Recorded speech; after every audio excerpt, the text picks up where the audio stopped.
Hey everybody, welcome in to the Lettermen Lounge. This is Lettermen Live. It is brought to you by Roosters. It's a fun, casual joint. It is a beautiful fall day in Columbus, Ohio. Yes, it is a beautiful fall day. I mean, we'll take it. It started to cool down just a little bit to start to feel like some Big Ten football. Ohio State had the off date last week. Some call it a bye, Berm. Some they shouldn't. Some do. I just learned that today. You learn something new every An day. off week, not a bye week. It's an off week. Off week, and they will play on Saturday under the lights at Indiana as the second half of the season gets ramped up. That's Justin Zwick, Nicole, Bobby Carpenter, and Berm is back with us, with everybody. We missed you last week. We hope that the Birmingham family is doing well. Welcome back. As well as can be expected. Thank you. He's back, and a lot more football to go. Let's just start right here because we talked on Monday, and I gave Nicole my Buckeye leaf to Kerry Combs last week, and then he went out and showed why on Tuesday with his first public comments. Since the demotion, the alignment restructuring, however you want to call what happened with the defensive coordinator of Ohio State taking a different role, and he gave just about 20 minutes of the most inspirational kind of talk that you could ever hear. I hinted at some of what might be coming last week when he got the game ball and the emotions and how he's processed all that.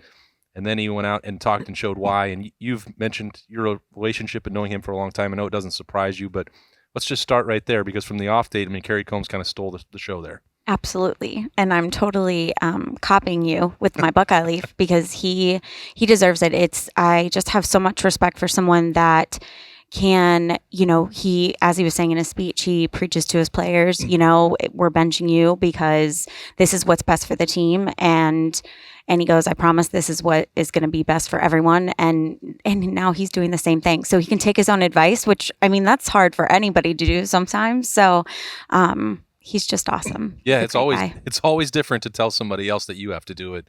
What did he say? Don't ever take criticism from somebody you wouldn't take advice from. Right. I mean, he dropped a lot of stuff in there. And There's a lot of knowledge. There's a lot, yes. There really was. And here's the one thing people don't realize amazing. about Kerry Combs, and this is what's fantastic about him, is the fact that he has coached at high school, he's coached at the college level, at the NFL level. The only place he hasn't won a title is the NFL, and he's done a great job impacting young people. And this is the one thing, as we get into this NIL, transfer portal, the football factory mentality, a lot of these coaches, they're well compensated and all these things, and everything that people are going to throw out to me, like, oh, there's this, and they jump this.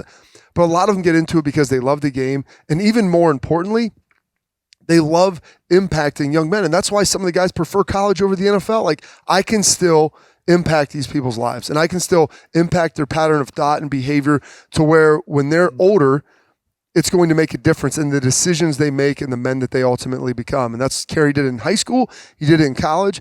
He did it in the NFL probably a little bit, but he cares a lot about his dudes.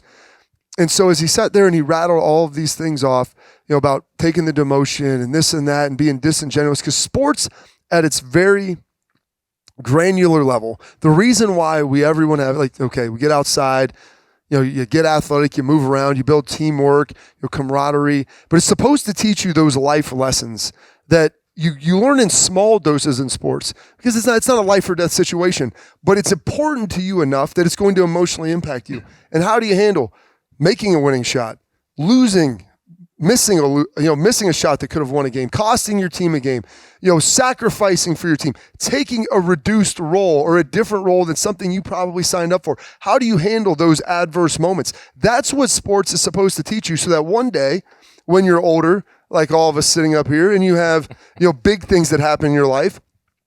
You have the loss of a family member. You have a child that gets sick. You lose your job. You wake up one morning and your car won't start and you don't have $500 to get it fixed.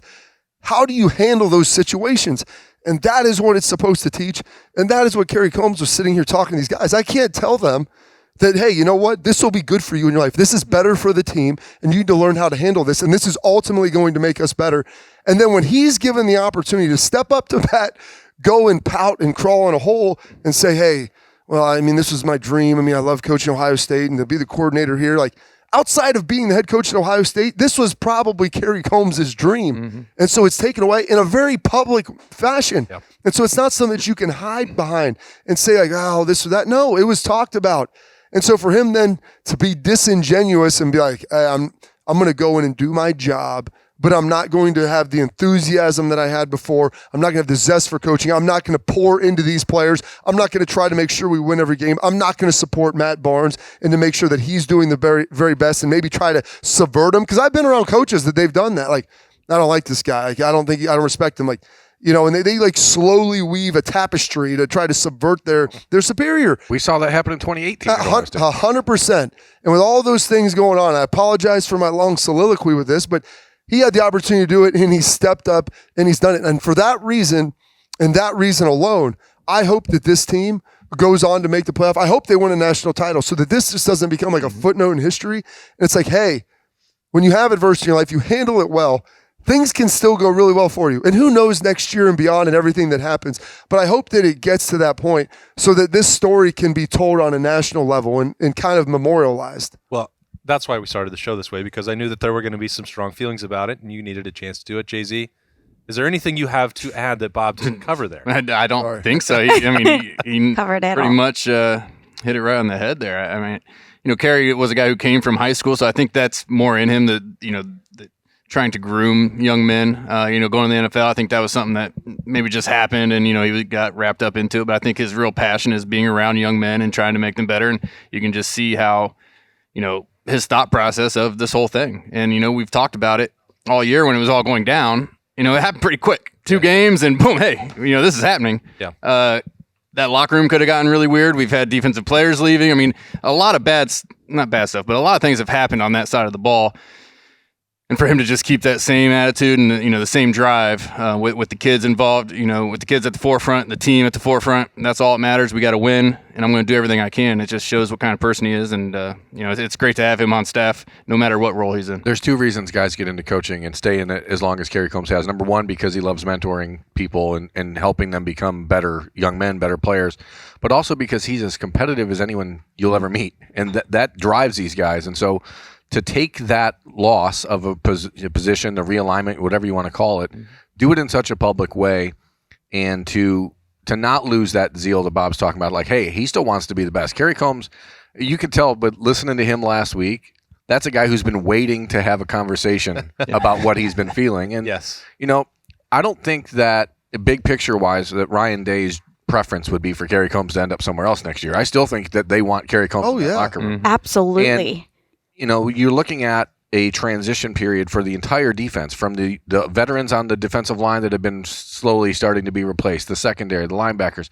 It's happening in the coaching staff too. I mean, it takes a others first approach to be a successful team always. And so you see that out of Kerry Combs, and it's not surprising. If anyone who's talked to the guy in the last 10 years knows that that's what he is, but sometimes it is nice to see the proverbial proof in the pudding. Well, and, the way any of this works, there were people latching on to the end of the comments where he said, I still firmly believe 100% that I can be a defensive coordinator. So that self-confidence is important, to If do he didn't job. think If he didn't, he that, should I know, quit. that we would be a wouldn't bigger want problem. him, If he didn't, he should quit. But they also, would pair that with, I'm going to do everything I can for the rest of the season. And I don't think that you should look at that and be worried about what that means for Ohio State in 2022. He can't negotiate a contract in the middle of the season. And he's not worried about next season. He's worried about recruiting right now, doing what he can for that, obviously. But he also understands that his future, it depends on how the rest of the season The next plays 6 out. to 9 games depends on that. So there's no point. If you think that he said he's just going to do that for the rest of the season, and you thought that meant that would be the end of Kerry Combs, I don't think that's accurate to look at it that way from Ohio State's perspective or Kerry Combs' perspective, and we won't spend any more time talking about it in that regard. But I just thought it was a special moment. You guys probably all wanted to talk about it. We all have known Kerry Combs for a long time. It was cool. And there wasn't a lot else going on for Ohio State during the off date, but you could still. Unfortunately, because I know that's the stuff that you really like. Yeah, unfortunately. Yeah, there was a great reminder of that about midnight on Saturday in Knoxville of how much fun it is to go cover other programs. Who brings a golf ball yeah. to the game? At least it was a practice ball. The bottle of mustard was more concerning to me than the golf I don't ball. think so. Well, that's coming from the concession. Someone could've yanked come that from the from the concession concession stand, but you're bringing a golf ball Maybe to a football game. perhaps it was a concession worker. They brought that golf ball with the intent of throwing it. Absolutely. They must have. I mean, Jay-Z in case and I need this at the end of the game. Jay-Z had a sleeve of golf balls in his pocket when he walked in here last week, but I don't think that he It was not for that. I'm not throwing away those $5 golf balls. Yeah, so it was quiet. And that is, Bob, the way that I actually like it, because that means that we can just talk about the first half. And as I was saying, you could still register for the Roosters Bowl giveaway this week. You can. Oh, what's so that now? bye Tell me week about was that. off. Bye week was off. You still could register at roosterswings.com. Yes. But they will be polled. Another winner will be drawn. Next There will Monday. be 12 winners. 24 people will be able to participate, though, because each winner you get 2 tickets to Ohio State's bowl game. Mhm. You get your airfare taken care of and deluxe lodging accommodations for the bowl game. Roosterswings.com. From Travel Partners of Travel Dublin, Partners of who give Dublin. us an amazing trip. The official wing sponsor, by the way, of Ohio State Athletics. We And are. it looks like we're going to make a bowl game. One We more. will. I got one more to go. One more. Got to get there on Saturday So, yeah. night against Indiana. We'll get into all that as we get. And I know Nicole will be breaking down the numbers later on. You already gave one Buckeye leave. We're going to do mid-season honors for Ohio State. Do you have a player that you would also like to recognize with our Roosters Buckeye leave this week? Mr. Pretty Smile. Go I ahead know. and do I it. have Go to. ahead and do it. Guys, I have to pick Chris Olave. You're not going to be wrong. I He's really do. good. I have to pick him just because I also, when we go back to, as we were talking about Kerry, that character, I just feel like all these kids are going to, Kerry has such an impact on all these kids. And I always say to my kids, like, how do you want to be remembered when you get older? How do you want people to remember you? And I think Kerry leaves that impact. And I think Chris Olave staying, I'm sure there are other reasons as well, but to stay, to play again this year with the team, it was huge because they really needed him just because the rest of the team was so young, and he's done his amazing job as he always does. Pretty good. He's pretty Not good. Not bad, that one. I think that's a safe pick. Yeah, safe pick. I'll just I go know ahead. it's obvious. I had to pick him. Doesn't out. matter. well, if I it's- mean, I had to. doesn't matter if it's obvious. Yeah, I mean, you're going to give a Buckeye leave. It's going to Things be that- somebody that's played and done I well this know. year. Things If that I- are obvious done are that. obvious for a reason. Yeah. Because it's generally, And accurate. heartstring wise, I'll pick CJ Stroud too Oh, because I stepping on just Jay-Z's toes. Yeah, I know. About to I was fire. going to go there. He let me was just just pick about to fire everybody it up. on the team. There we go. Let me pick Come on, everybody on the Schlegs. team. What about the running back Yeah. room? Who you got? Inspired by Schlegel, the Jags getting a win in London on Yes, Sunday morning. big win. Yes, just to watch his growth, like CJ, just how much he's grown this year. And I can't even imagine the amount of pressure he felt, that first game, and to watch him, just get through all of it and to be who he is now and just watch his confidence is really fun every game just to see how much he's growing. I think that this is Nicole's first I told you so for the watchers. Hear that? Because after Tulsa, and she gave the Buckeye leave to CJ and said, just you wait. Just you Just wait. you wait. And Until a then what's miracle happens and his shoulder is 100%. supernatural healing. I love it.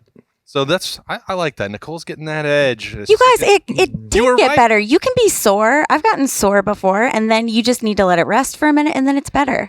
Yes. It is. That It's does true. happen. It I does. just wish I knew what it was. It bugs me. I'm like, I've had a shoulder injury. I couldn't throw the ball. He seemed to be doing all right. I'm going down that road just because. She mentioned a lot of things, but filling the footsteps of Justin Fields, who's been here for 2 years, not knowing who the quarterback was going to be, young guys, great team around him. Started off the season and it was rough. It was a couple tough games to start. We don't get our usual cupcakes, to kind of ease our way in, and had a rough week against Tulsa, and then he sits for a week. I mean, think about that. Yeah. You get to start your first 3 games, then hey, and then whether it was a shoulder or whether it was a hey, you need to sit back and kind of get your stuff together or figure things out, even though, gosh, he had thrown for a bunch of yards, a bunch of touchdowns. I'm going to whisper something to Jay-Z about the AC joint. Does that help you? I know you've been Is it a careless whisper? It's a careless. I mean, great. You've been asking. A week. I'm just a week. Jay-Z's just gonna he's put it never on going to the- dance again. A week for it to feel that much better, to Well, look that different, I know. guess. You two know what that is like. I'm sure that you both had to deal with it. Well, I couldn't throw the ball for like 4 weeks. I mean, I was out. I've had that shoulder injury on a throwing shoulder, and it may not be the exact same, but I'm sure I remember there's degrees. Why don't you have? I remember trying to supernatural walk healing? my hand up the wall to try and get my hand above my shoulder, and I did that for 3 or 4 weeks before I was able to start throwing. So I did, but I didn't have to throw a football, so it's not a big deal. They can harness it all down. It's like, hey, don't raise it up past well, here. I'm like, yeah. all right, so maybe I can't get an interception, but you can do it. You weren't going to do that anyway, Yeah, Bob. that's exactly. So, or maybe it was a deal like Ryan Day. He just wanted to be a father figure, have CJ put his tiny hand in his. They'll stand there and kind of analyze the game. Just kind of a little watch, bit differently. sit back, and watch the other quarterbacks go. His hands are pretty big. It's a beautiful visual. But It is a nice visual. Anyway, I just But for him, throw that out. Whatever it was, guy comes out 2 games ago and looks like a different quarterback to me. I don't think he's sailed a ball since he took that week off, which we had seen week in. The first 3 weeks we saw a number of those sails, and didn't have any of those. I mean, he's coming back. You had a freshman, your backup, go out and throw for 300 yards. Didn't look great, but he still threw for a bunch of yards, and they got a good win. Yep. So to be able to come back and have that pressure on, know that you got to perform, and then go out and do it, that's huge. And if he's able to continue this, man, I mean, the defense is what it is. As long as they can get one stop a game, I think we're going to be all right, because our offense is cooking right now, and I expect that to continue. One stop, Bob. That's all it takes. I'm sure That's all it that takes. sounds really good to you as a Silver Bowl. I'm sure that's, Matt Barnes probably really excited. Yeah. I mean, the bar. I'm not saying that's what they want to do, the but bar that's all is we set need. really high. Just one stop. That's all we need, guys. One stop. Yeah, Um, you heard it here. yeah. I mean, and in the Oregon game, they got those stops at the end, and then they couldn't do anything offensively. Yep. So, Yeah, as you sit there and look at this, I would go with the linebackers based upon what they've done from game 1 and 2 to where they're at now. And you could really look at all 4 of the guys in the rotation, Eichenberg, Chambers, TraVion Mitchell, and Cody Simon. Because they're getting all those guys some playing reps, and they've been battling some injuries, and it's important to have guys rolling. But, kind of in the same vein as Kerry Combs, there's a guy who I think was expected to be the dude this year, and at the running back position, and all of a sudden you're not. And you could pout, you could be sad about it, that you've been reduced to a guy who is going to be short yardage specialist, finish off games, red zone, goal line. And Master Teague, and he could sit there and he could throw his gloves at the coach. He could leave. He could do all these different things. Wow, has that ever happened before? Yeah, I mean, but that's not in his DNA. Right. That's not in Master Teague's DNA, and that is why he is the man that he is. He's got a great family. He's handled it well with Tony Alford. He's supporting. Believe me. And the other one thing that's lost on many people that think about this, like these guys are all ultra competitive, just like Kerry Combs. It's not like, oh, it's good for the team, so I'm happy. No, they're not happy about it, but it doesn't mean that they still won't try to be the very best that they can in their role. And so to see that with Master Teague this year, I think it's been pretty special. All right, so all the linebackers and the backup running back. That's close to ish legs. It really is. I'm going to pick one on offense and one on defense. Are you sure that's where you want to stop? That's where I'm not. That's where I'm. I'll do one for the coaching That's staff. what as I well. thought. Ooh, That's what I all thought. right. Here I we just go. want to truth in advertising. Defense, it's Denzel Burke by a Ooh. long shot. God. I mean, you're talking about maybe the most surprising story of the year for the Buckeyes defensively. A guy that did not play cornerback in high school, stepping up and not only starting every game and being just a lockdown corner. So that's I thought it'd be one. Cam Martinez. I did too. Hey, I have to be objective. Cam's gonna be upset. when he listens to this? Cam, all these guys deserve some kudos for what they've done in the last handful of weeks. The guys that have been waiting to play. Offense, I'm going to go with DeJuan Jones because this is a kid who, in this past offseason, was more linked to transfer rumors than he was playing time rumors. Hoop dreams. Hoop dreams. That kid loves basketball. He could have transferred to play basketball somewhere. You never know. IUPUI, maybe. Yeah, Fort Wayne. great program. Certainly an But option. DeJuan was a kid that a lot of people kind of wrote off because they thought that we were going to see the evolution of Paris Johnson into the tackle role.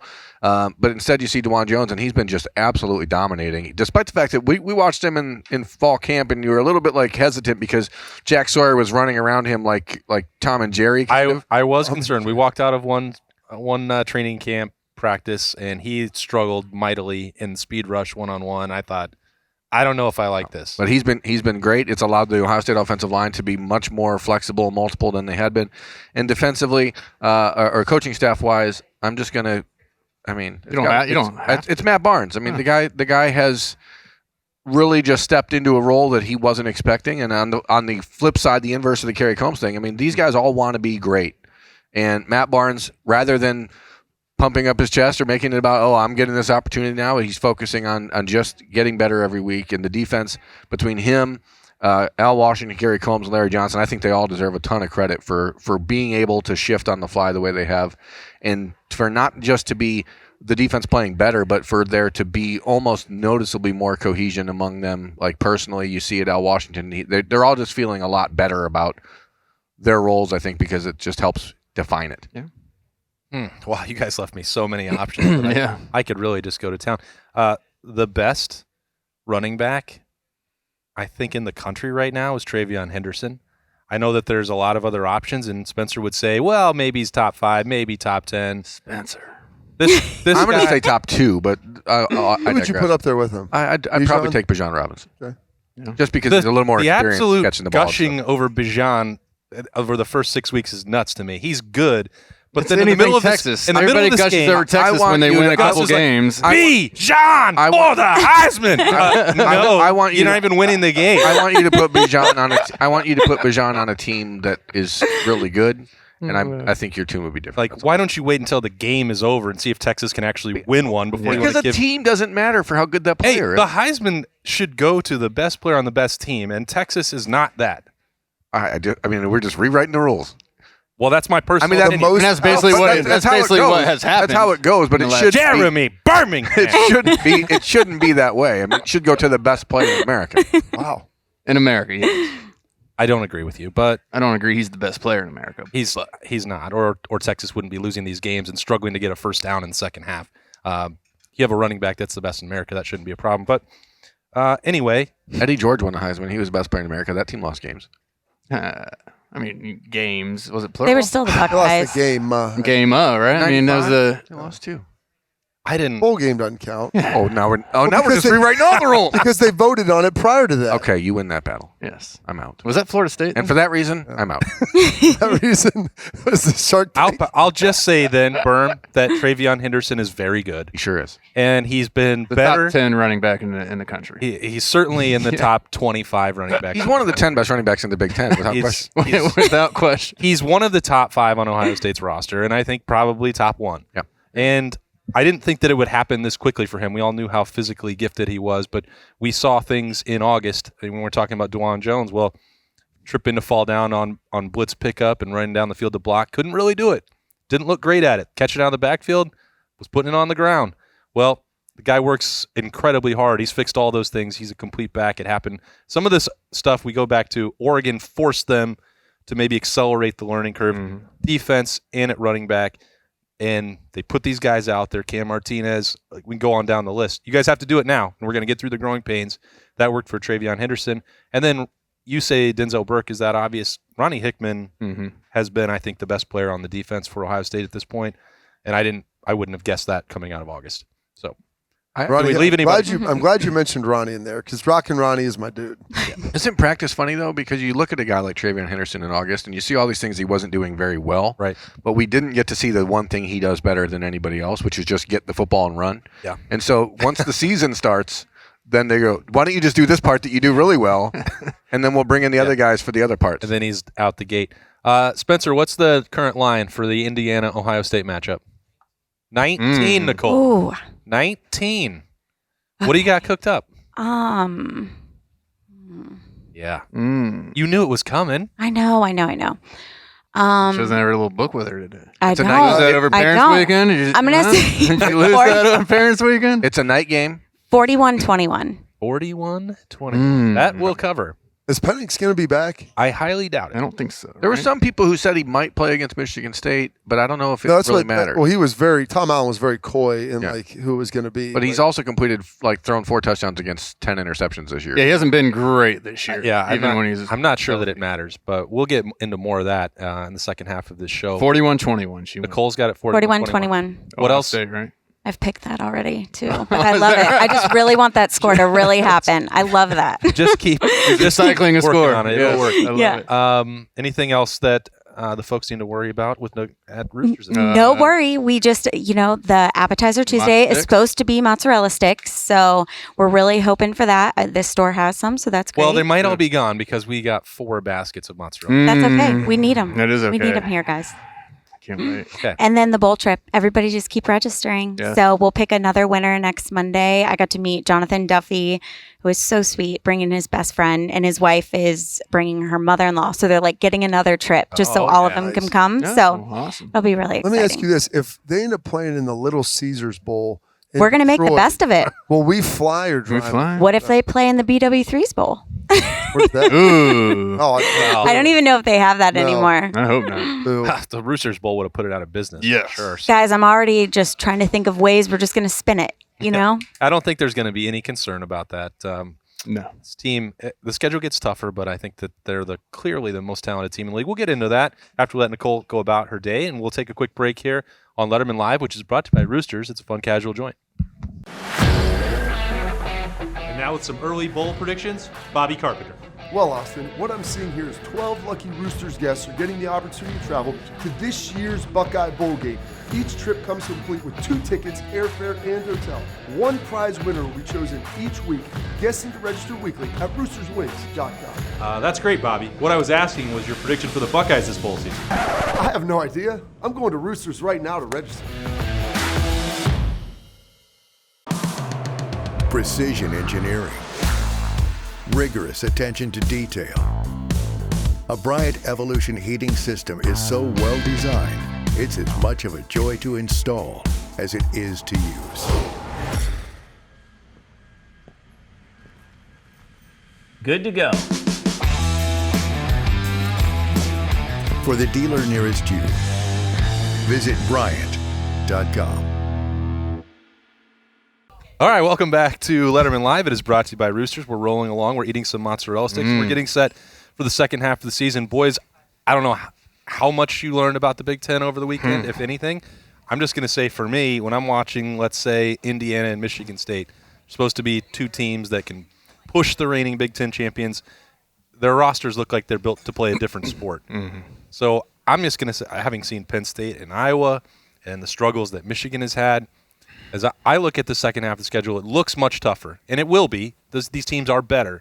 I still just don't see how any of these 6 or 7 can beat Ohio State. Am I wrong? I don't think you're wrong in saying that. I mean, they could, but Ohio State is by far the most complete team and the most talented team in the Big Ten. And I've asked a bunch of people as I do some, the XM shows with guys from around the Big Ten or country. And I asked them, like, who's the best team in the Big Ten?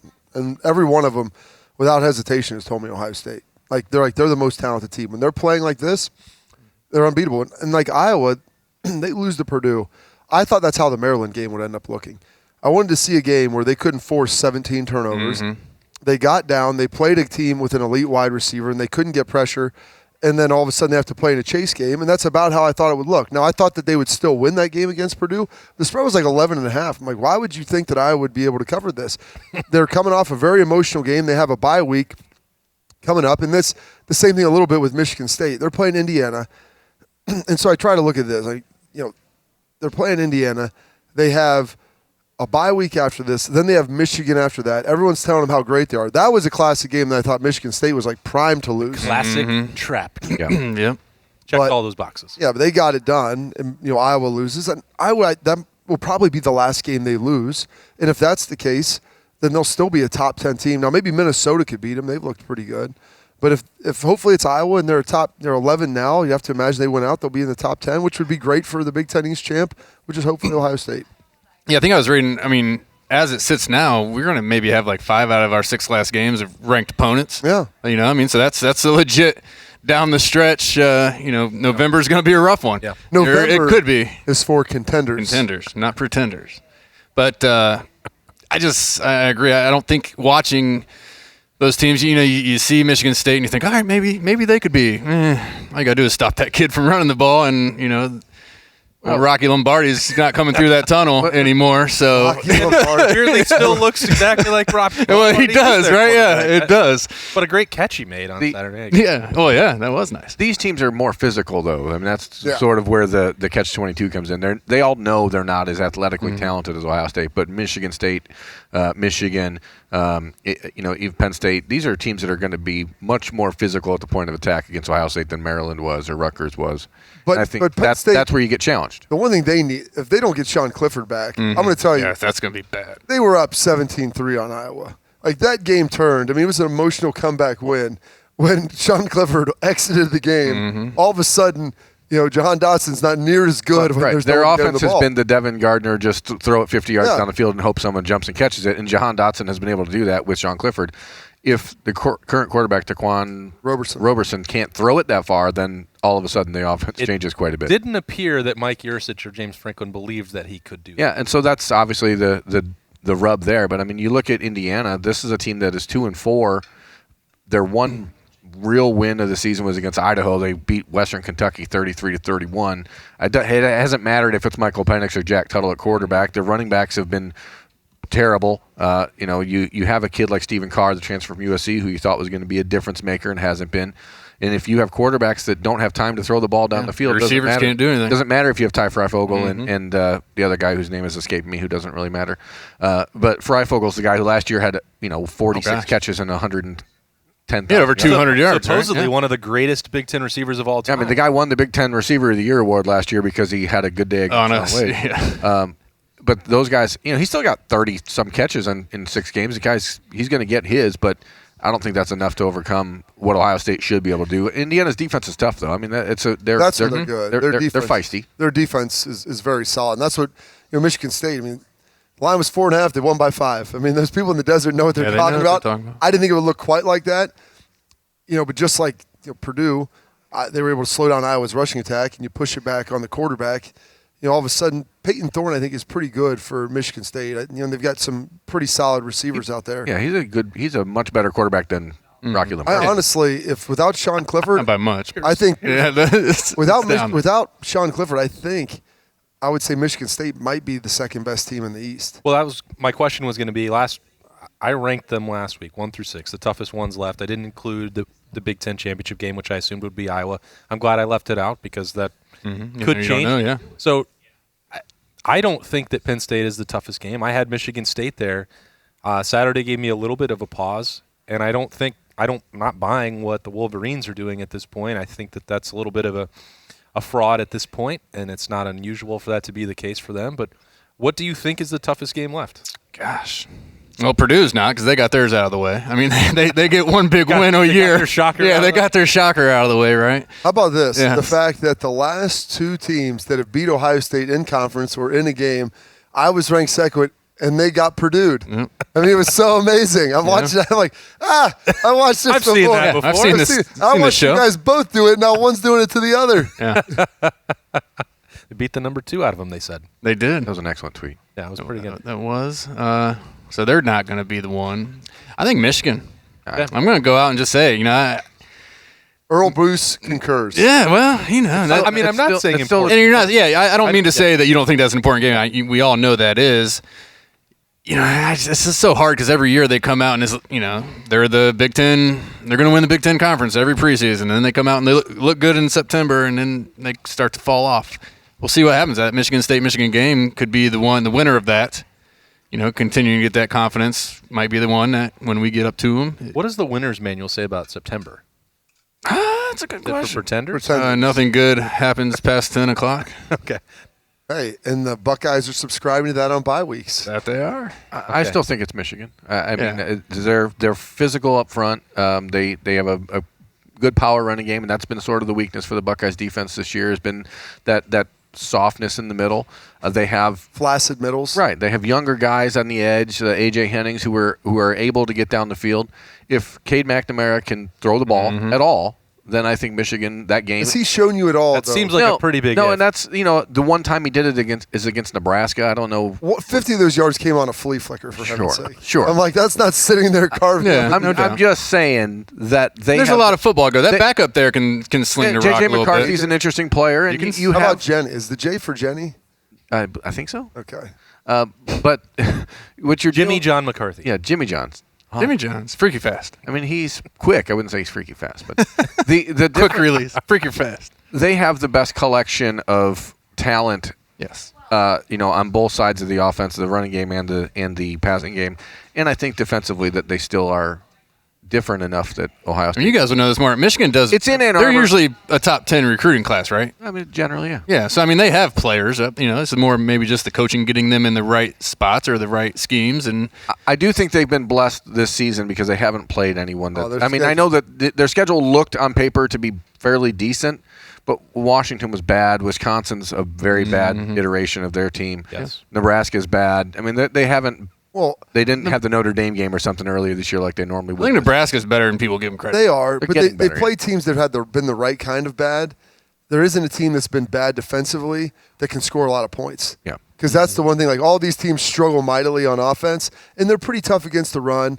And, you got to remember, I mean, Wisconsin was playing them really tough until all of a sudden that thing kind of turned. I mean, they've Nebraska had them. I mean, Nebraska should Nebraska have won the game. Yeah. Nebraska had it, and they coughed up the ball. And the Rutgers game, I think we're skipping past that one. Yes. 20-13 in the Big House was not Yeah. a mark of confidence. so for that's that. why I think And Rutgers had the ball to go down. And I want to be score. clear. I grew up in the 1990s I know what you're in saying. Toledo, Ohio. The Michigan game is never one that I can look at and go, oh, that one's not the most important. I'm not saying it's not important. I'm said saying which it's, one's the toughest. it's also the toughest because it's the most important. I just look at this and I look at the talent.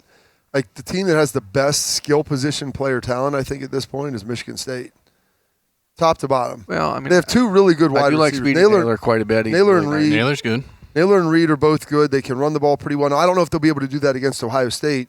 And so it's two things. Like, that's going to challenge the secondary a little more. Jim Harbaugh in Michigan is going to try to get in 2 and 3 tight ends and pound it. And if coming in over the stretch, Ohio State's run defense is lacking, then that game will by far be the toughest to me because it's just a bad matchup. To me, the Michigan running game is different than Michigan State. Michigan State likes to do the perimeter stuff, Yeah. and I don't think that's where you beat Ohio State, especially now that the linebackers are figuring out how to set an edge and the cornerbacks are doing a better job at pushing guys back inside. Like, to me, I don't think that's a that matchup is different. The Ohio State in my life has never played one of those quick little shifty running backs that has ever been a problem. As far as the guys that really are the trouble are when you just go straight up the middle, and that's where Michigan with Hassan Haskins and these guys have been making their hay. I read in the Detroit Free Press. Does that get delivered to your house? No. That the best wide receivers core in the Big Ten is in Michigan State. I heard something. Can about you believe that? I mean, that's why I was watching that show or the game. that's why I'm glad that newspapers still Like, exist, yeah. because that's the information that I just wasn't aware of. wasn't, and they didn't show out at all on Saturday when no other Big Ten the receiving deadline, cores the were deadline going. for that must have been like 3 years. Did they file that? They filed it in August. I guess. Oh wait, no. The top 2 receivers in the country were still at Ohio State in August. Interesting. Huh? Maybe they wrote it last year, hoping that those 2 left. That may have been. I Yeah, would that mean say- they just they were. Oh, running did low. Chris Olave declare for the draft? I think so. Let's run it. Yeah, that's right. Let's run Michigan State best receiving core. I mean, I would argue that 3 wide receivers, tight end, running back, 5 position groups, Ohio State has the best talent at those positions of any like group in the country. I don't know if there's a team that you could check off all the boxes. If you're playing Madden and you're in Dynasty, you're drafting or whatever, and you're building your team, like the 3 wide receivers, Jeremy Ruckert and TraVion Henderson, I don't know of a better group that I've seen. Yeah, it doesn't. I don't think it's even, And that's the whole I don't reason think it's really close. Everybody spends No. Saturday raving about whatever Jamison Williams is doing. He stayed through spring. He knew what his role was going to be, and he's the best wide receiver at Alabama, and he wouldn't start for this top 5. And he's got about the same numbers as Njigba, Yeah, I believe what I so, saw. So let's put that one aside for now. What do you guys need to see on Saturday against Indiana? I think, Jay-Z, that this – I'm thinking back to last year's matchup and the way that Tom Allen dials up these crazy blitzes. Yeah. He even threw Blitz Justin protection. Fields for a little bit of Yeah, he did. what he saw. Yeah. So this might be a different test for Stroud. So I'm going to start it right there just to ease you into it. I think this is a big test for Stroud. I want to agree with you, You don't have to. but Indiana is a team that over the last 8 years has probably had more close. I don't want to even say more close games than They've thrown a than few in. blowouts. Probably But right. there's been a few that were close because they were able to score and keep up with us. Yeah. They were all high scoring. When it was a close game, they're all high scoring games, right? They don't have that this year. I don't think their offense is going to be able to keep us off the field. Their defense is going to tire out. I don't think whatever blitzes you want to throw, you know what that means? There's just a lot of lanes open and there's a lot of big plays that can happen. Yeah. And you talked about Justin Fields last year, and that was like when he only had 2 incompletions coming in that game, right? Mm-hmm. Yeah. He was pressing a little bit. He was trying to keep that perfection going. I don't think we're going to have an issue like that this week. The way the offense have been playing, I mean, they haven't missed. They look like they're in sync. If they can just continue doing that, the talent they have is going to rise to the top. Indiana doesn't have anybody that can run with our three, with one of our wideouts, let alone all three of them. I guess so they're going to have to throw everything at him. But then again, you go down 21-0 real quick when you start blitzing, and if you don't get to them. They did slow down those mighty Spartans. And that's my point. Assuming you pick up all those blitzes. Assuming the quarterback knows, all right, I see this, I have this. And so that's a function of the quarterback recognizing and get the ball, but it's also a function of the offensive line recognizing and saying, hey, we need to adjust the protection, slide to this guy, slide to that guy. I mean, you saw Texas A&M do it to Bama, and you're like, these guys are just unblocked. And granted, there's protections where there are an unblocked guy, possibly two if you want to sell out and go get it, but not all the time. And so I look at that because Tom Allen's a good defensive coordinator. People would say whatever they want about him. Like, they're going to have some stuff up front. They'll have some exotic things. He'll sit here and look at this and say, I know how to attack this protection, and they're going to put guys in difficult situations. If they pick it up, it's a wrap. It's a wrap because you can't give Fields time, or not Fields. You can't give CJ time when they're pouring guys out of the secondary. So we'll see what happens. But if you look early on and they're picking up the blitzes, it's over. The Bears should write your story. The Bears should. I will. The Bears should try giving Justin Fields some time. The defenses that give the Buckeyes trouble over the last handful of years are the guys that blitz their linebackers. Wisconsin does it a ton. Every time they play, Wisconsin send in linebackers every play. Penn State does the same thing. Those are the defenses that give Ohio State struggles because, as you're saying, in an offense that's predicated on the quarterback knowing exactly where to go with the ball, if that thought process is disrupted, all of a sudden things get a little murky. I thought it was a one-read offense, though. Someone told me that this offseason. I heard that last year. That may be incorrect. I'm not a scientist. That seems incorrect. To me, if this was a traditional first time on the road for C.J. Stroud at night, the Buckeyes played The Buckeyes played a road night game the first day of the season in the conference. So I think that C.J. is a little bit more prepared for this, and that keeps it from being what I would call a normal trap game with the Penn State game after. Like, he's been through this already. Indiana is desperate for their win. They're thirsty. Again, so thirsty. They're really 1-5 in my mind. That I don't even count the Western Kentucky as a win. But it goes down as a loss. They've had some close losses though that might almost count as wins. Right. Okay. So they're either they might be 3-2. They're either 1-5 or they're 5-1. I got to do this math. They're either 1-5 or they're 5-1. Either way, still not a scientist. Not a scientist, clearly. But I think that this is just a situation where the Buckeyes just need to come out and establish physical control early. And if they do that in the first quarter, you don't let the crowd at Indiana. It is a smaller crowd. But the crowd at Indiana is going to be all Ohio State. They're going to be juiced. It's going to be OHIO going around the stadium. Fell out of my chair. The crowd. Get this guy out of here. I remember being there in 2015. That was it was a tough environment. That was Kevin Wilson's final year there. That was a tough environment. Buckeyes should have lost that game. But point is, you just have to make sure that a road crowd doesn't get involved at all. That's what Ohio State did at Minnesota. Serious question, like how you get ready for at that Minnesota, trip to Bloomington. It's tough to go in there. The Buckeyes had eliminated the crowd at Minnesota in the first quarter and then let them get back into the game, and it was fairly. This is the stadium where Indiana pays for their media guide photo to be taken, aerial shot, have the helicopter up there because they know that it will be filled with a reddish hue. How does this change anything? What I'm saying. I think we're just focusing about the hostile environment. The hostile environment in Bloomington, Indiana. You can't get loud. See, listen, if you want 0% noise or 40% noise, I want 0. I don't want 40. Listen, the only thing that's hostile is it may be like the movie Hostile traffic, for Indiana. The traffic, they're trying to figure out how to get out of here alive. Traffic there is hostile. You can't tell me the traffic's not hostile. I heard there's construction on like the town north of Bloomington. Berm has never not got lost on the way into the stadium. It's the dumbest place in America. And I don't mean that to the people. I mean the campus is very bizarre. Why don't they just have a stadium in the middle of it like most people and let everyone else figure it out? Well, I can't wait to be there. I do love Indiana. Saturday. Yeah, we spend an awful lot of time in Indiana, beautiful, so we know everything that there is to do there. And we'll be back on the road again, looking for some road beers. We'll have physical dominance. You guys keep your head on a swivel over there because they see Ohio State. They're going to be coming after you guys. Well, you need to come out exactly like you did at Rutgers. You can't walk more than 10 feet without bumping into somebody in the Indiana basketball team. If Indiana scores like an early touchdown, I'm saying he's calling his shot. This defense has a tendency to get a little jittery, right? So you come out exactly like you did at Rutgers. You punch him in the mouth early, and you walk out of there. Forget about it. All right. Yes. We'll be there. We'll have full coverage for Ohio State and Indiana, of course, at Lettermen Row. You can subscribe right now $10 for a year. You can get mozzarella sticks at Roosters tomorrow for $2. $2. And you can register for the Roosters Bowl giveaway. There will be another winner picked next Monday for Nicole to give out. We appreciate her for having us in to Roosters on Olentangy River in the Lettermen Lounge. This has been Lettermen Live. That's Jay-Z. Appreciate Nicole Cox, Bobby Carpenter, Jeremy Birmingham. I am Austin Ward. Enjoy the week. We'll see you next Monday right here for Lettermen Live.